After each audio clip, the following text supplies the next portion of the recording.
Hey everybody, and welcome to another episode of Fun in 5.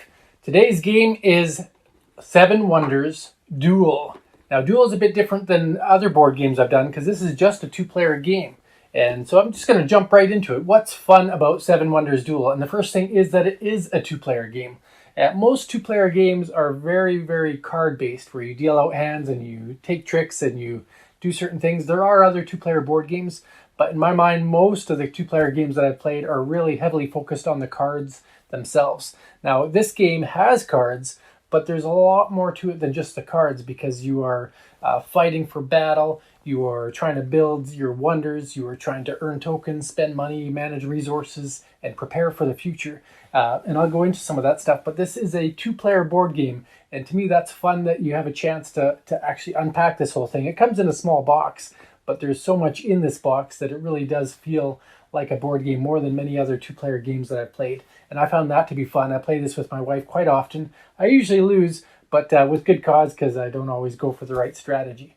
So that's the first thing. Second thing is about paths to victory. Now the game comes with this little chart here of all the different things you can earn points for. But really, the main paths are through earning points at the end of the game through an accumulation, kind of a point salad type of thing. The next one is through military, through might. So if you can advance your token to the end of the track, to the end of the opponent, you basically will automatically win and end the game there. So that's kind of neat. And then the third one is through a science victory. Science victory is really, really hard.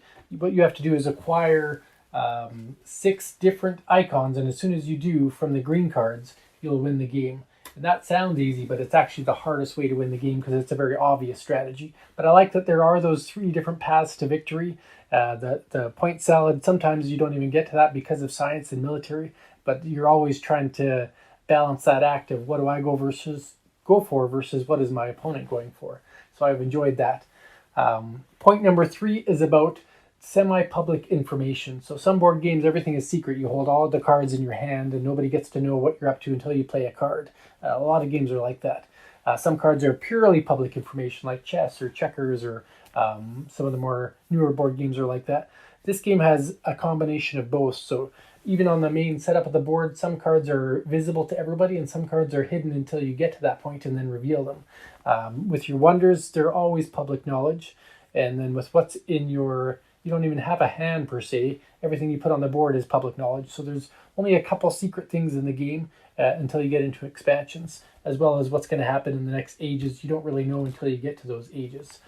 So I like the fact that you can read most of what's on the table, but not everything. So there's still an element of surprise as you progress through the age and see what's hidden below there. Is it the card you wanted? Did you flip over a card for your opponent that you didn't want to? That's a fun part of the game. The fourth one is about the 3 ages. So you're starting here, you see the setup here. This is the age number 1. So it's got the most basic resources, the smallest military cards, the smallest point value cards that you can earn. Once you get through this entire phase, then you're going to start a whole new setup, and they've got a very handy reference card that will show you how to set those ages up, and then you would play these cards out. And the second age goes up in value. The might is 2 icons. Some of the resources are 2 icons. Some of the things get you more money. So that age becomes more important than the first age at progressing the game because your people have evolved, your civilization has evolved. And then you go into the third age where there happens to be guilds and new scientific symbols which help you win the game of science, or 3-point might tokens or cards that will basically put you over the path to victory on the might track, or more points.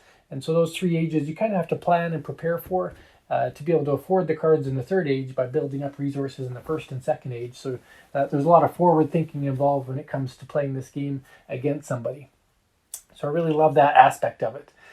Those ages, if you played the real 7 Wonders with multiplayer that plays, I think, up to 7 people, that's all about ages too. This just kind of condenses it into a 2-player version that really is focused on that, and the ages help heighten that. And then the 5th thing is not so much about this game itself, but about what the game can do. So you can move into the expansions. I played Pantheon quite a few times, and then we just got this one right after Christmas, the Agora expansion. So this one introduces some gods and different ways to affect multiple turn plays and superpowers. And Agora introduces a political aspect to it, another win condition that you can have by gaining control of the Senate or the chambers. So that's really cool that the game that's meant for 2 players has been popular enough that the Repos production company decided that they could invest in 2 expansions. So absolutely love that, and that's why we bought both, is because we love the core game so much. Hopefully you get a chance to try this. If you have someone that you play a 2-player games with and want to try something different and new and fun, give 7 Wonders Duel a try. Thanks for watching, and stay having fun.